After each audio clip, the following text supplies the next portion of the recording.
여기 공부하고 계시는 분들인데, 저도 계속 공부하고 있습니다. 근데, 요즘 새로 공부하고 싶은 게 또 생겼어요.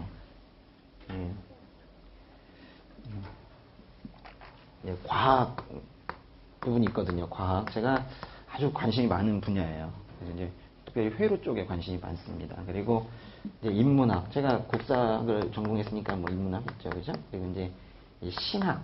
이제 했고, 그런데 이제 요거를 모두 아우르는 그런 학문이 뭐가 있을까? 뭐 이런 생각을 해봤어요. 예. 그러니까 고고학인 것 같더라고요. 고고학. 제가 다니던 학교에도 고고미술사학과 있었거든요. 근데 저는 상당히 무시하고 있었어요. 네. 삼국유사와 같은 원문을 봐야지 무슨 무덤을 파내고 있는가 뭐 이래가지고 그랬는데, 제가 요새 점점 고고학을 공부하고 싶은 마음이 좀 실질적으로 많이 커지고 있어요. 그래서 좀 어떤 식으로 시작을 해야 되는가 지금 고민 중에 있습니다. 유적지를 발굴하고 싶어졌습니다. 재밌겠죠. 중동에 있는 유적지들은 이제 벌써 많이 이제 발굴이 되었고, 거기에 어떻게 하나님께서 이 땅에 역사하셨는지 이미 많이 알려져 있습니다. 그렇지만은 저는 한반도와 요령지역 그리고 길림지역 이 만주지방에 관심이 있어요. 근데 아무리 우리가 이방인이라고 하지만 사실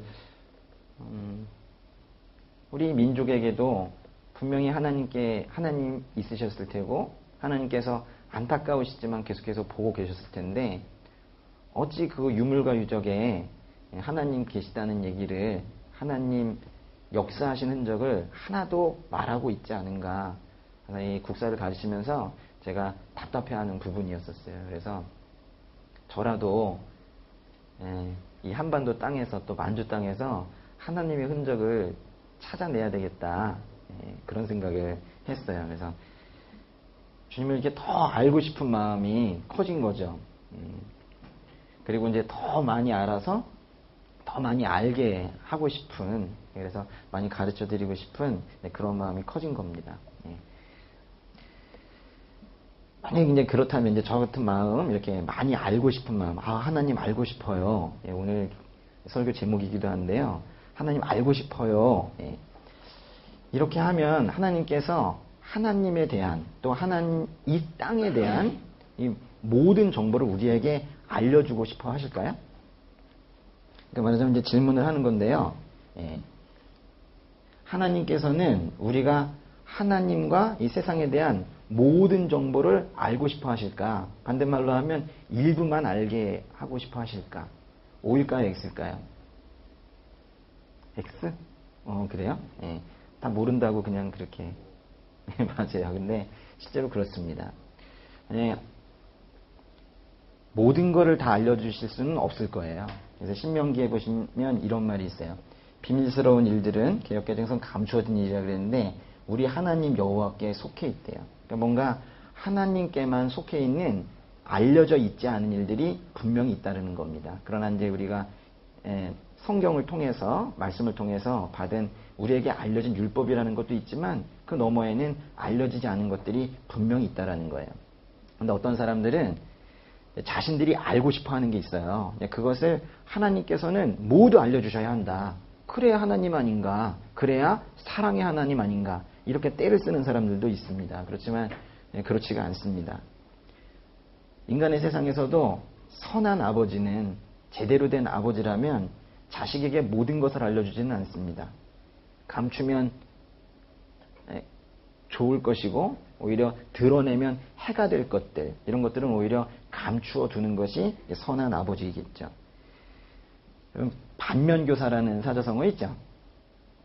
반면교사, 어떤 부정한 것을 보고 차라리 저렇게 하지 말아야 되겠다 해서 가르침을 받는다라는 것을 반면교사라고 하는데, 우리가 너무 연약하고 죄성이 강해서 사실은 그 반면교사라는 말대로 가르침을 받기란, 즉 부정적인 것을 보고 나는 돌아서야겠다라는 마음을 먹기란 실제로 쉬운 일이 아닙니다.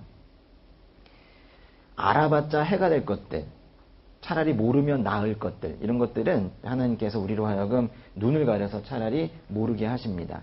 그리고 우리 유한한 우리 피조물들이 무한한 하나님을 온전히 인식하는 것 자체가 불가능하기 때문에 그 한계를 누구보다도 우리 만드신 하나님께서 잘 알고 계세요. 그래서 우리가 딱 알아야 될 범위를 정해 놓으신 거예요.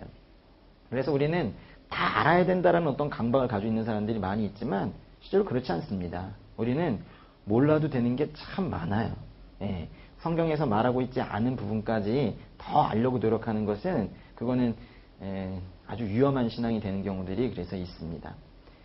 특히 이제 하나님에 대한 정보, 딴 건 몰라도 세상에 대한 정보는 모르더라도 하나님에 대한 정보, 사실 더 많이 알고 싶은데 그것도 한계를 지어 놓으신 부분이 있어요. 하나님은 너무도 크신 분이기 때문에 우리는 우리의 이 제한된 인식으로는 하나님의 위대하심을 측량할 수가 없습니다. 또 관련된 성경 말씀 볼 텐데 오늘은 말씀이 정말 많습니다. 요새 시험 공부한다고 성경 펼 시간이 없으시지요? 예. 겨울에도 없었고 여름에도 없었고 계속 없으시잖아요. 그렇죠? 그래서 오늘은 특별히 성경 말씀 좀 많이 보려고 합니다. 시편 말씀인데요. 여호와께서는 위대하시니 찬양받기에 마땅하신 분이십니다. 주의 위대하심은 어느 누구도 헤아리지 못합니다. 측량할 수 없다라는 거예요. 하나님의 위대하심은 결코 측량할 수가 없다는 거예요. 이사야 말씀에도 있는데요. 내 생각은 너의 생각과 다르고 내 길은 너의 길과 다르다. 여호와의 말씀이다. 이 다음부터 같이 읽어볼까요? 하늘이 땅보다 높은 것처럼 내 길은 너의 길보다 높고 내 생각은 너희의 생각보다 높다. 그러니까 우리가 내가 주님께서 주신 이성으로 또 내가 여태까지 배운 학습의 능력으로 어느 정도 뭐 주님의 생각을 따라잡을 수 있다라고 생각하는 건 교만이겠죠. 그러면 이제 이런 말씀들을 보면 너무도 크시고 너무도 강대하시고 또 감춰 놓으신 것도 있고 그래가지고 우리는 도대체 하나님이 어떤 분이신가를 도대체 알 수 없는 존재이냐 이거죠. 그러면 신학이라는 학문은 왜 있어요? 신학이 뭐겠어요? 하나님이 어떤 분이신가 그 연구하는 학문 아니겠습니까? 하나님을 알 수 없다면 신학도 필요 없겠죠. 또 하나님을 잘 알아가는 것, 그것이 믿음이 잘 커가는 것일 텐데 우리의 믿음은 항상 불완전한 상태 또는 바닥 상태에 머물고 있어야 되는 거냐. 하나님께서는 우리에게 하나님에 대한 또 세상에 대한 모든 것을 알려주지는 않으세요. 오히려 알려주면 우리에게 해가 될 것들은 일부러 감추십니다. 알려주지 않으세요. 그렇지만 충분히는 알려주세요. 모든 건 알려주시지 않지만 충분히는 알려주세요. 그리고 매우 인격적으로 알려주세요. 여기 인격적으로 알려주신다는 것은 여러분 그 부모와 자식 간에도 심지어는 뭐 부부 간에도 상대방을 완전히 알지는 못하지만은 그래도 같이 살다 보면 서로 교제하는 가운데 아우 저 사람은 그런 사람이야 이러면서 어느 정도 그 사람에 대해서 알게 되잖아요. 그렇죠? 예.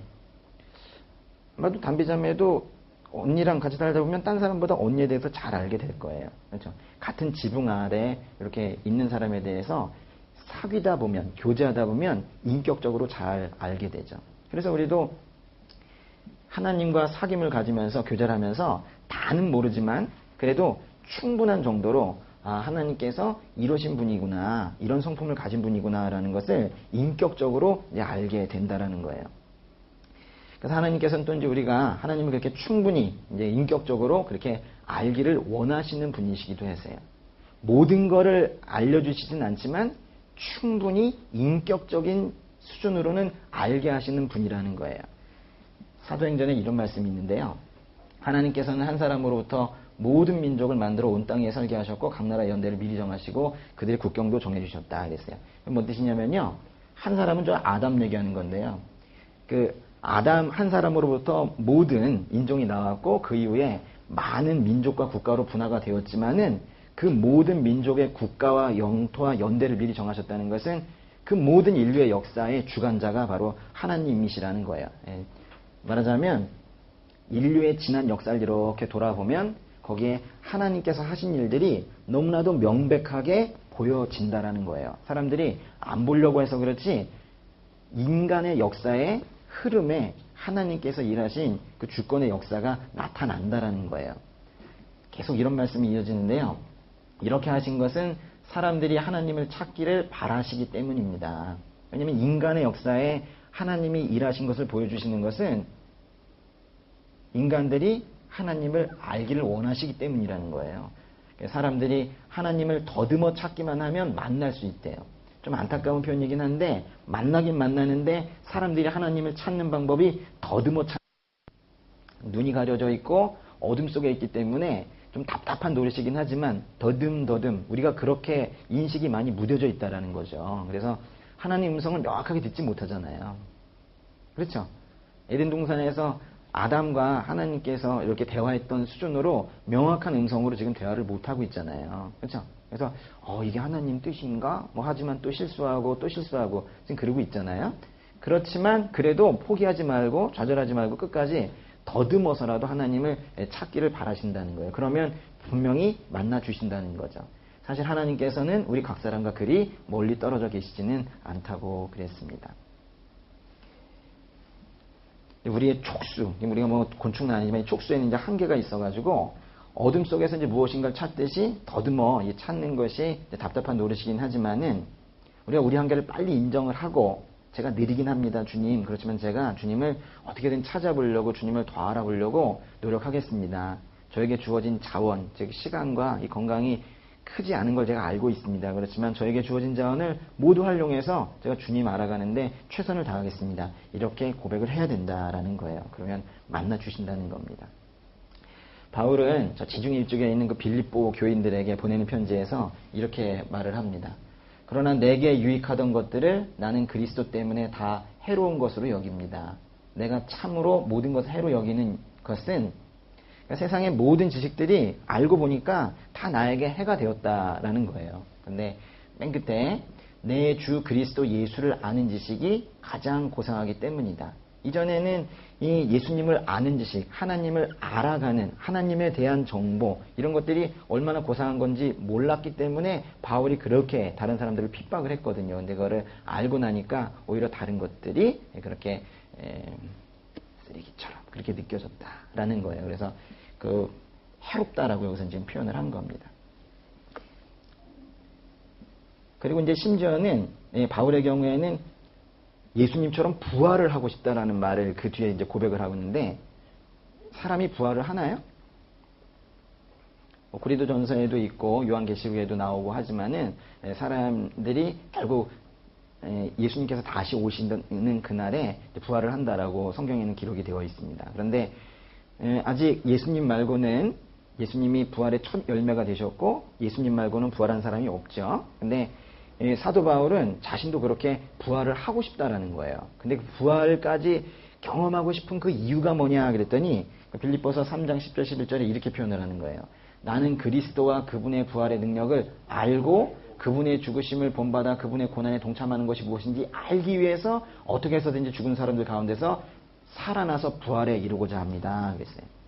그러니까 부활 자체가 목적이 아니라 예수님이 어떤 분이신지 또 그분의 능력이 어떤 것인지 또 그분께서 십자가에서 받으셨던 그 고난이 어떤 것인지를 알기 위해서 그 예수님 가신 발자취를 그대로 예수님께서 죽으시고 부활하시고 한 그 발자취를 그대로 따라가고 싶다라는 거예요. 우리에게 이 정도의 절실함이 있습니까? 예수님을 이렇게까지 그대로 따라가면서 예수님을 그대로 알고 싶은 이런 열정들이 우리에게 있냐는 거죠. 그러니까 이제 얼마나 그 하나님 또 이제 예수님을 알고 싶었으면 이렇게 썼겠어요. 그래서 절절함이 느껴지잖아요. 그런데 이분은 이제 그렇게 사셨다는 거예요. 하나님을 알기 위해서, 예수님을 알기 위해서. 근데 그럼 그렇게 아는 게 왜 우리 삶에 중요하냐 이거죠. 우리 이 성경은 하나님께서 우리에게 영생과 구원을 알게 하시기 위해서 주셨다 그랬어요. 왜냐하면 이 하나님을 아는 것 자체가 하나님을 아는 것, 예수 그리스도를 아는 것이 단순한 지식의 증가가 아니라 이것이 우리의 구원과 아주 직접적인 관련이 있기 때문에 알라, 제발 좀 알아둬라 이렇게 지금 얘기를 하는 거예요. 그래서 예수님의 제자 베드로는 이렇게 얘기를 합니다. 그리스도께서 하나님의 신성한 능력을 따라 생명과 경건에 속한 모든 것을 우리에게 주셨습니다. 이는 하나님의 영광과 덕으로 우리를 부르신 그분을 아는 지식으로 말미암은 것입니다. 우리를 부르신 하나님을 아는 지식으로 인해서 우리의 우리가 이제 생명과 경건에 이른다는 거예요.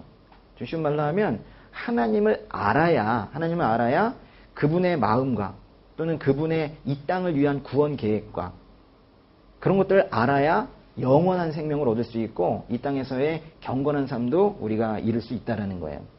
그런데 이제 문제는 우리가 아직도 너무 모른다는 거예요. 모호한 신앙생활이 많다는 거예요. 믿긴 믿어야 되는데 믿을 거리가 없다는 거예요. 별로 아는 게 없어요. 하나님에 대해서 알지를 못해요. 그래서 예수님의 제자 요한은 아예 이렇게 말을 합니다. 이건 같이 읽겠습니다. 시작. 영생은 오직 한 분이신 참 하나님 아버지와 아버지께서 보내신 예수 그리스도를 아는 것입니다. 영생이 뭐냐 그랬더니 영원한 생명이요 이렇게 대답하지 않고 영생은 하나님과 예수님을 아는 것이다 그랬어요. 그러니까 알려고도 하지 않으면서 내 삶이 변했으면 좋겠다라고 바라는 것, 또 알려고 하지도 않으면서 구원받았으면 좋겠다라고 원하는 것, 이런 것들은 재료도 넣지 않고 힘들게 맷돌 돌리고 있는 거랑 똑같아요. 계속해서 왔다 갔다 go to church 하고 있지만은 사실은 생명과 경건과는 멀게 살고 있는 거죠. 그렇지만 이제 하나님이 어떤 분이신지 정확하게 알게 되면 하나님의 구원 계획이 뭡니까? 예수님을 이 땅에 보내셨고 십자가에 죽게 하셨고 십자가에 죽으셨다는 거에 꼭 이런 말을 붙이잖아요. 우리를 위해 죽으셨다 하죠. 그게 무슨 의미인지 알게 되는 거. 그것을 이제 우리가 구원 계획을 안다는 거예요. 또 왜 다시 부활하셔야만 했는지 이런 것들에 대해서 이제 알게 되고 알게 되었을 때 우리가 비로소 영생을 얻게 된다라는 거예요. 난 하나님 있는 것을 알아. 나는 정도 수준으로는 구원받을 수 없다라는 거예요. 삶의 변화도 이루어지지 않는다는 거예요. 그 사람의 인생에 하나님께서 특별히 역사하기가 힘들다는 거예요. 뭔가 알아야 된다는 거예요. 영생을 얻어서 이 안에 천국 소망이 가득해지라는 거예요. 영생을 얻어서 이 안에 천국 소망이 가득한 사람은 이제 죄로 오염되어 있었던 이 땅뿐만이 아니라 죄로 오염이 되어서 아예 폐기 처분해야만 하는 이 육신, 우리의 몸, 죄로 멍들어 있는 우리의 몸, 이것도 점차 이제 회복이 되어 가면서 드디어 경건한 사랑을 할 수 있게 돼요. 하나님에 대해서, 예수님에 대해서 명확하게 알기 시작하게 되면서, 그러니까 우리가 믿는다라고 하는데 상당히 모호하단 말이에요. 아니라 알게 되면서 일단 지적으로 인정하는 것이 먼저 필요한 거예요. 그래서 알게 되면서 경건한 사랑을 할 수 있게 돼요. 음란한 사랑 말고 진짜 사랑, 경건한 사랑을 할 수 있게 된다는 거예요. 그러니까 하나님을 아는 자만이 올바른 사랑을 할 수 있게 된다는 거예요. 요한 1서에 이런 말씀이 있는데요. 사랑하는 여러분, 우리가 서로 사랑합시다. 사랑은 하나님께서 난 것이기 때문입니다. 노란 글씨 같이 읽겠습니다. 사랑하는 사람은 누구나 다 하나님께로부터 났고 하나님을 압니다. 사랑하지 않는 사람은 하나님을 알지 못합니다. 하나님은 사랑이시기 때문입니다. 그러니까 하나님을 아는 자가 사랑할 수 있고 사랑하는 자가 또 다시 하나님을 알게 된다는 거예요. 그러니까 우리에 대한 하나님의 사랑이 먼저겠죠. 우리가 먼저 사랑하기 힘들었을 거고요. 우리에 대한 하나님의 사랑이 먼저이겠고 그것을 따라서 우리가 또 하나님을 사랑하면서 동시에 이웃들을 또 성도들을 또 다른 사람들을 이렇게 사랑하게 된다는 거죠. 이럴 때 하나님을 더욱 깊이 또 알게 된다라는 거예요. 사랑을 받아서 하나님을 아는 사람이 사랑을 받고요.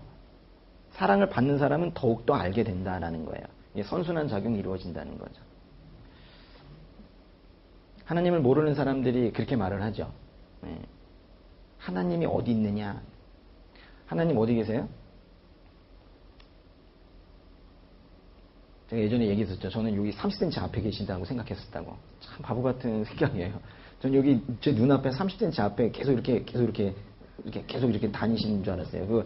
마치 롤러코스터 이거 탈 때 그 앞에 찍으려고 여기 카메라 다는 거 있죠? 막 이렇게 되는 거 있죠? 저는 그런 줄 알고 있었어요. 얼마나 무식합니까? 그렇죠? 하나님이 어디 계시냐면은 섬기는 자리에 있어요. 그러니까 사랑의 마음으로 섬기는 자리에 있다고요. 그러니까 하나님을 알게 되면 사랑하는 마음으로 나보다 힘든 사람들 섬겨요. 힘든 사람들이라는 건 재정적으로 힘든 것뿐만이 아니라 이 하나님을 아는 지식이 부족해서 휘청휘청 거리고 있는 사람들을 섬기게 된다고요. 예, 그 자리에 하나님이 계시다고요. 그러니까 한 번도 누구 사랑하지 않고 한 번도 누구 섬김 없이 하나님이 계시다 안 계시다를 얘기하는 것이 너무 우스운 거예요. 섬김의 자리에 하나님이 꼭 명확하게 드러나 계시거든요. 물론 하나님은 항상 계시고 어디나 계시지만은 우리의 인식 자체가 하도 이게 많이 망가져 있기 때문에 우리의 촉수가 구부러져 있단 말이에요. 그 약한 촉수로라도 하나님 어디 계신지 명확하게 알 수 있는 것이 그게 바로 섬김의 자리라는 거예요.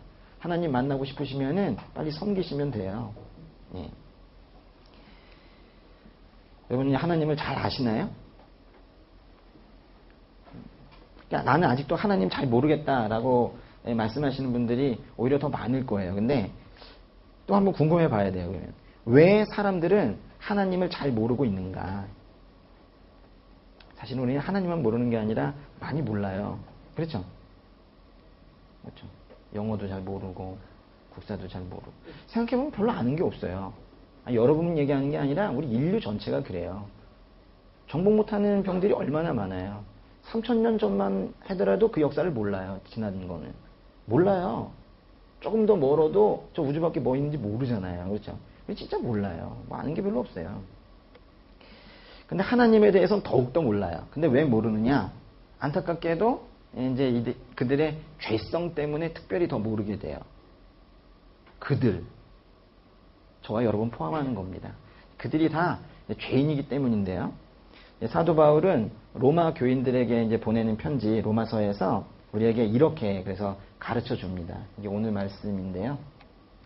하나님의 진노가 불의로 진리를 막는 자들의 모든 불경건과 불의에 의해서 하늘로부터 나타납니다. 이는 하나님을 알만한 것이 그들 가운데 분명히 드러나 있기 때문입니다. 하나님께서 그들에게 그것을 명백히 보여주셨습니다. 하나님께서 만드신 물건들, 그걸 우리가 좀 어려운 말로 피조물이라고 하잖아요. 그 피조물들, 창조된 그 것들을 통해서 하나님을 계시하셨습니다. 계시라는 건 보여주셨다라는 거예요. 자연물로서 내가 하나님이고 내가 이 자연물들을 만들었다. 그리고 너희도 내가 창조하였다라고 보여주셨다라는 거예요. 그거를 아주 분명하고 명백하고도 충분하게 보여주셨다라는 거예요. 이 정도면 하나님께서 다 알겠지라고 생각을 하셨나 봐요. 근데 보니까 아니더라는 거죠. 그럼에도 불구하고 이제 사람들은 하나님을 멸시한 채, 우리 예전 제 시골에 가보면은 고목 같은 게 있었어요. 그 언덕 넘어갈 때. 다 떨어져 가는 고목이 있었는데요.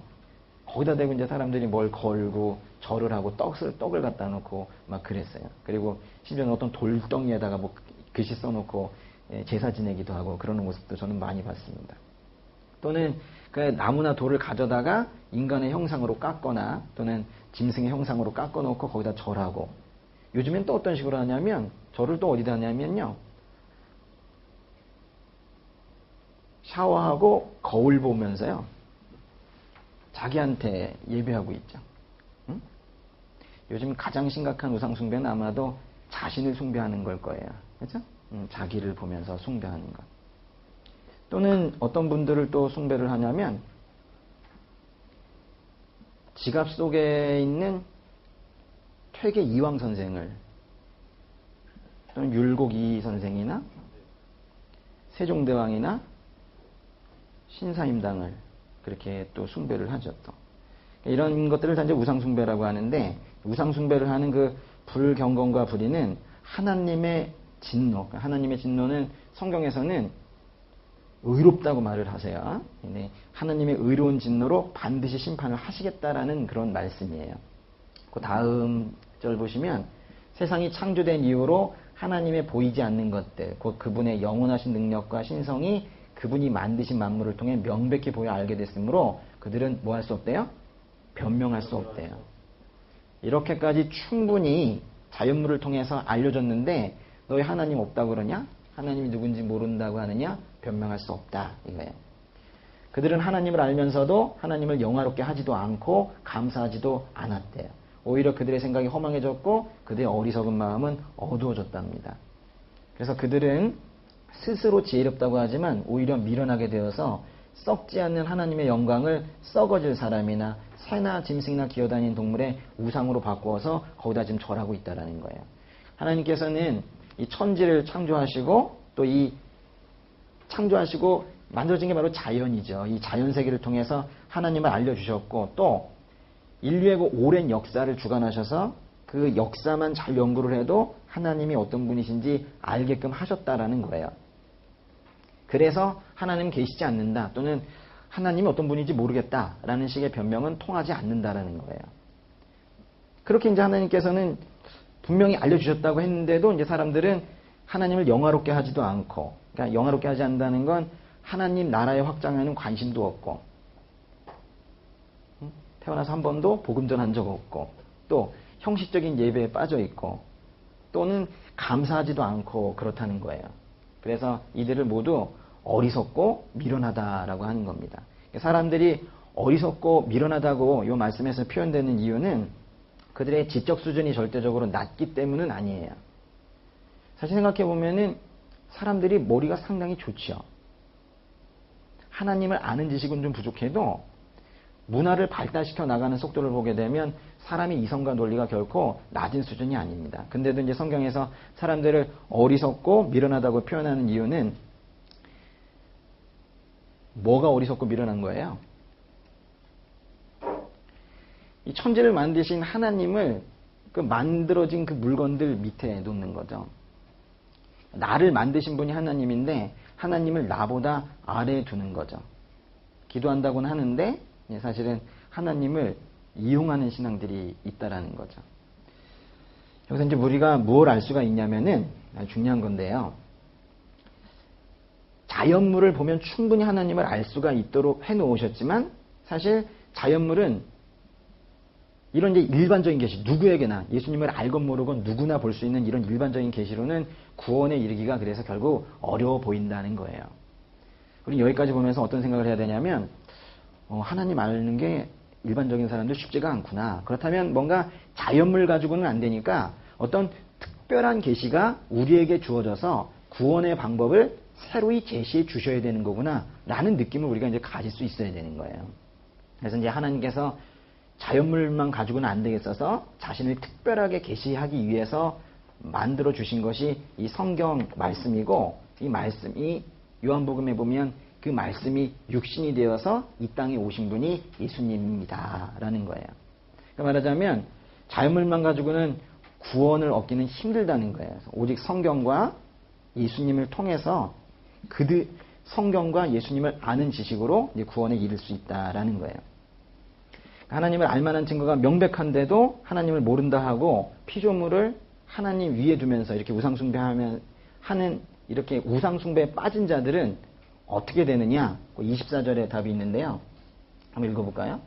그러므로 하나님께서는 그들의 마음의 정욕대로 살도록 더러움에 내버려 두시니 그들은 서로의 몸을 욕되게 했습니다. 정말 무서운 말인데요. 하나님을 창조주로 인정하고 모든 좋은 것을 주시는 분으로 알고 찬양함에도 불구하고 찬양해야 됨에도 불구하고 이제 그렇게 하지 않는 사람들이 있다는 거죠. 그러지 않는 사람들은 결국 뭐가 된다는 거예요? 내버려 두신다 그랬어요. 그러니까 하나님과 단절되는 거죠. 사람들은 이런 생각을 할지도 몰라요. 내가 마음의 정욕대로 살았구나. 또 서로의 몸을 욕되게 했다. 이건 온갖 음란한 것들, 육신의 음란뿐만이 아니라 영적인 음란 부분들, 하여튼 모든 우상숭배 같은 것들을 얘기하는 거예요. 예를 들면 하나님보다 돈 좋아하는 거, 뭐 이런 것들입니다. 근데 이런 것들을 하고 있는 사람들이 이런 생각할 수도 있어요. 아, 내가 지금 죄를 저지르고 있구나. 나 나중에 혼나는 거 아닌가? 라고 생각을 하는데, 여기 보세요. 뭐라고 그랬어요? 정욕, 마음의 정욕대로 살도록 더러움에 내버려 두시니 그들은 서로의 몸을 욕되게 했다. 뭔 뜻이냐면, 아, 내가 음란한 짓을 하면서 나중에 벌 받으면 어떡하지? 라고 생각하는 사람들, 사실은 이미 징계를 받았다는 거예요. 그 몸을 더럽히고 있는, 또는 마음을 더럽히고 있는 그 행동 자체가 이미 징계를 받고 있는 거라는 거죠.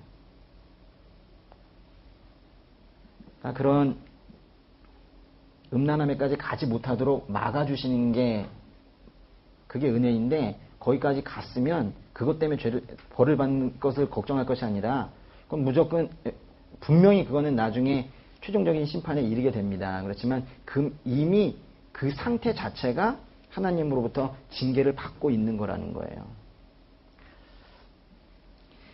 21절에 보시면은 하나님을 알면서도 하나님을 영화롭게 하지도 않고 감사하지도 않았다라고 이렇게 했지만은, 사실은 이거는 하나님을 진짜 안 것이 아니라 어렴풋이 알고 있어서 생기는 현상이에요. 하나님의 일반 계신, 말하자면 자연물이나 이런 것들이 아니라 특별 계신 이 성경을 제대로 알고 있을 때, 또 그 말씀이 육신이 되어서 오신 예수님을 제대로 알고 있을 때, 그때 심판을 면하고 구원을 받을 수 있다라는 거예요. 보세요. 그러니까 간단하게 보면 이거예요. 하나님을 제대로 알면은 영생을 얻게 되고, 하나님을 모르거나 또는 가장 답답한 노릇이 알긴 아는다고는 얘기는 하는데 제대로 알지 못하는 것, 이것도 여기서는 지금 심판의 대상이 된다라는 거예요. 한번 예배 드리면 되지 왜 매주 이렇게 예배에 나오냐 이거예요. 설교 한번 듣고 복음을 들었으면 됐지, 또 영접기도 한번 했으면 됐지, 왜 계속 설교를 들어야 되냐 이거예요. 더 알아야 된다는 거예요. 하나님에 대해서 알아야 구원을 받는다는 거예요. 성경에서는 하나님을 제대로 알지 못해서 하나님뿐만 아니라 하나님을 제대로 따르려고 했었던 모세까지도 분노하게 만든 사건이 하나 소개되어 있는데요. 출애굽기 32장에 있는 얘기입니다. 이스라엘 백성들이 모세와 아론의 지휘하에 이집트를 이제 탈출해 나왔어요.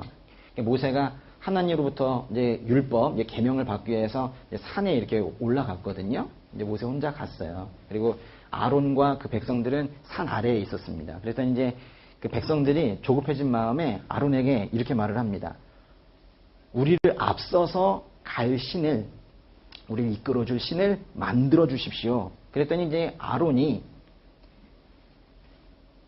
금귀고리를 다 가져오라 그랬어요. 그걸 다 모아가지고는 그걸 녹여가지고 형틀에 부어서 금송아지 한 마리를 만들고는 이렇게 얘기했습니다.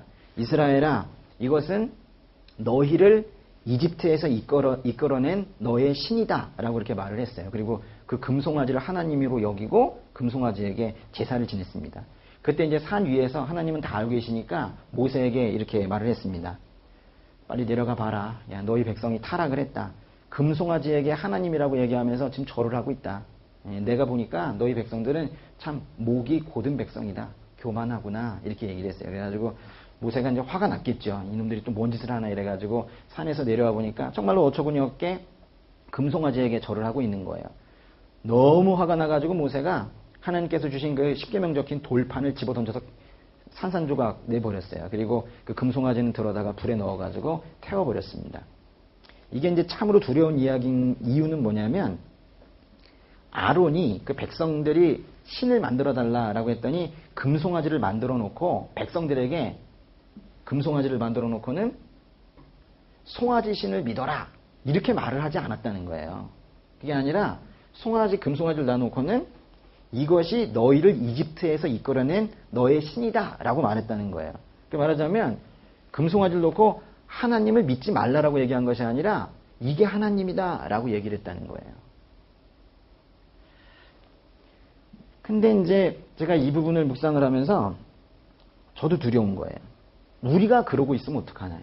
하나님을 잘 몰라서 엉뚱한 금송아지를 두고 하나님으로 여기고 있으면 어떡하나. 그러니까 말하자면 내가 만든 하나님의 이미지가 있는 거예요.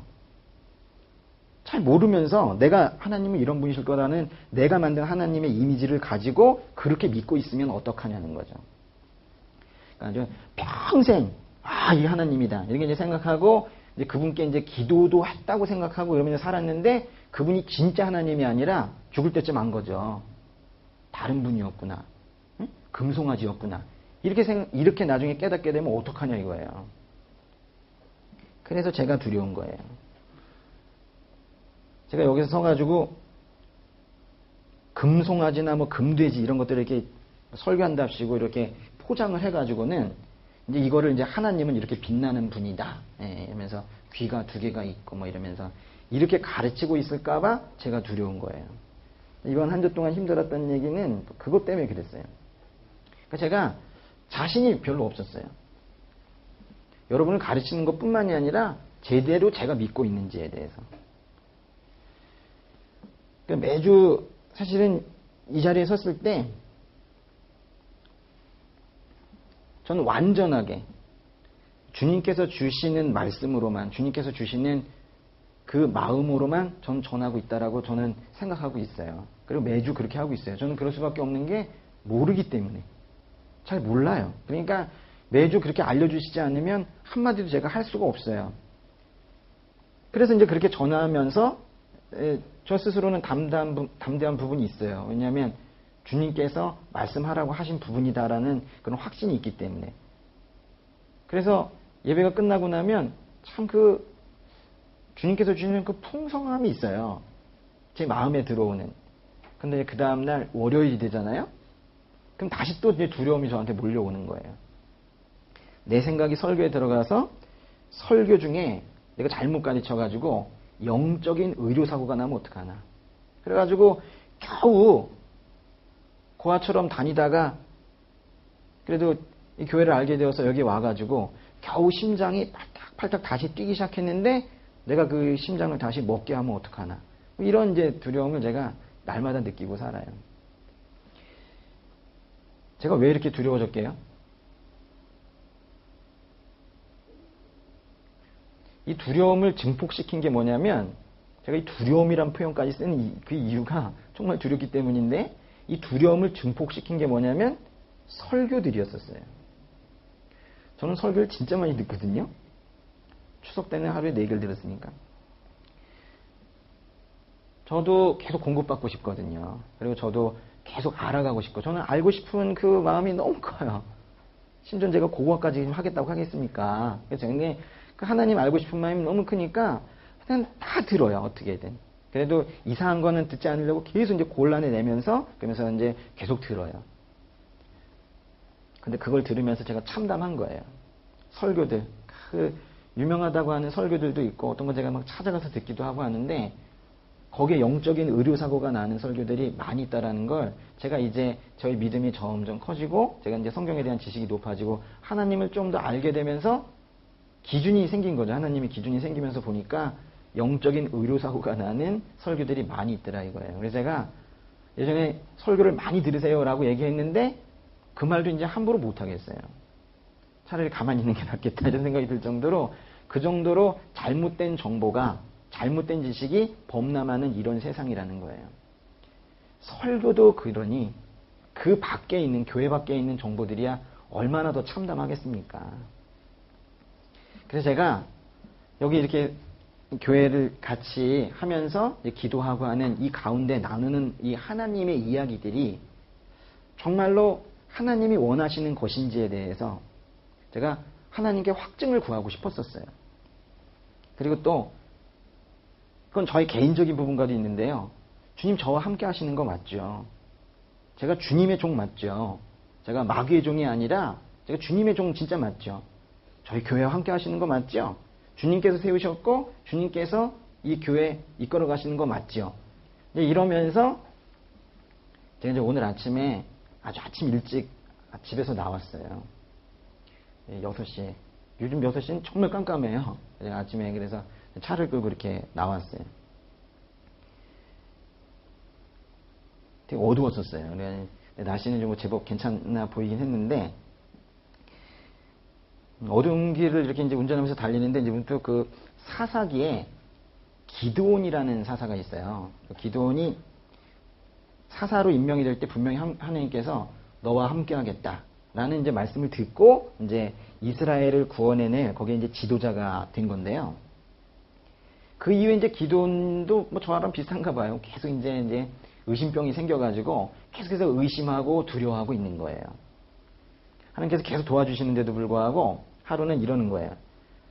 하나님, 만약 하나님께서 저를 통해서 이스라엘을 구원해 내실 것이라면 제가 시험 삼아서 그 마당에다가 양털 한 뭉치를 갖다 놓을 테니 만약 이슬을 내리셔가지고 양털 위에만 이슬이 묻고 그 옆에는 말라 있다면 주님께서 저를 통한 구원 계획이 있으심을 제가 알겠습니다. 그랬더니 하나님께서 거의 뭐 이게 지금 기도원이 거의 떼를 쓰고 있는 건데요. 그런 기적을 보여주셔야 믿겠습니다. 뭐 이러고 있는 건데 그런 장면이 나와요. 이제 절대적인 신뢰가 없을 때 주님의 마음을 잘 모를 때 하는 이런 행동인데 이게 바람직하지 않은 거예요. 분명히. 그런데도 오늘 아침에 제가 그걸 하고 있더라고요. 저도 또 나약해가지고 아침에 그 어두운 길을 달리면서 제가 이렇게 기도를 했어요. 주님 저와 함께 하시는 것이 정말 맞다면은 웃지 마요. 주님 저와 함께 하시는 것이 맞으시면은 오늘 아침에 눈을 내려주세요. 날씨가 너무 맑으니까 제가 이제 때를 쓰는 거예요. 눈을 내려주세요. 그랬어요. 근데 눈이 안 오더라고요. 이제 6시에 나와가지고 제가 한강으로 갔어요. 한강으로. 예. 그래서 거기 차를 세워놓고 찬바람이 부는데 한강을 바라보다가 또 추우면 잠깐 차 안에 들어가 있다가 하늘은 부다가 이게 안 내려오고 막 이래가지고 들어가서 이제 성경을 한참 동안 읽고 있는데 뭐 눈은 결국 안 오고 그래요. 근데 하늘 위에 성경을 보고 주님 뭐 이러고 있는데 한 2시간 정도 있었나? 정말 눈이 내리는 거예요. 차 옆으로 눈이 막 내리는 거예요. 그래서 제가 진짠가 하고 이게 차 문을 내리고 한참 동안 눈을 받아가지고 이러고 있었어요. 제가 이제 그 눈을 보면서 다른 말로 하면 그 눈을 경험을 하면서 제가 이제 주님에 대해서 그때 퍼뜩 이제 알게 된 게 있어요. 항상 이제 주님에 대한 지식은 어떤 사건을 통해서 항상 알려주시는 것 같아요. 그냥 제일 무서운 게 방콕이에요. 방콕. 혼자 그냥 멍하니 성경책도 없이 그냥 기도도 없이 그냥 가만히 있는 거 있죠. 근데 제가 거기에서 이렇게 눈을 내리는 걸 보면서 주님께서 나의 반석이 되신다라는 걸 알게 됐어요.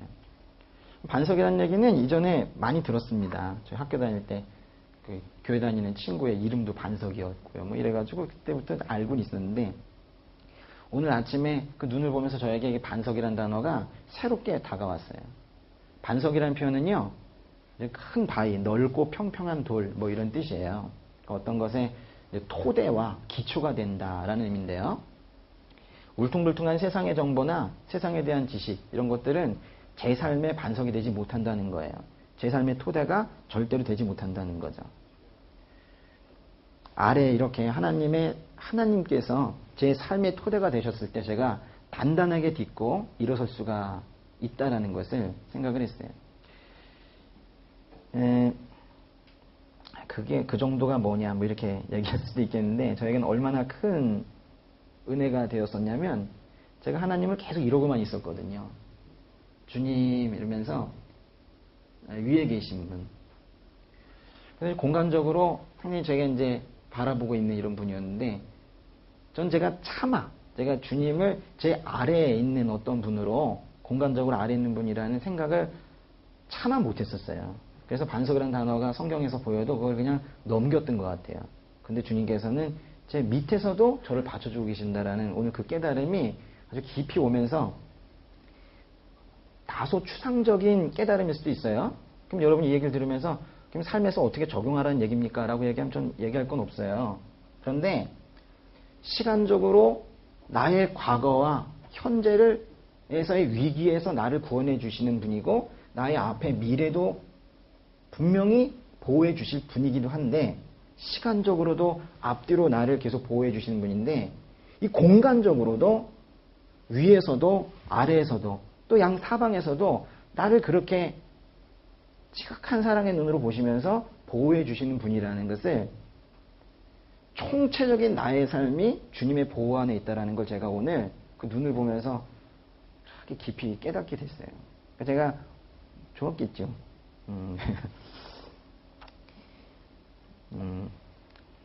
그분을 알아가고 있는 삶, 이 과정 중에 있지 않습니까? 그분을 알아가고 있는 이런 우리의 삶이 얼마나 복된 것인지를 우리가 알아야 합니다. 그래서 우리 바울이 뭐라 그러냐면 다른 어떤 것보다도 가장 고상한 지식이 뭐라 그랬어요? 하나님과 그리스도 예수를 아는 지식이다 그랬는데 그런 지식, 하나님과 예수님을 아는 지식을 더 풍성하게 하기 위해서 우리가 그 방식은 나중에 좀 더 고민해 봅시다. 근데 어떤 방식으로든 그 하나님을 아는 지식을 키우기 위해서 열심을 내는 우리 성도님들 되셨으면 좋겠습니다.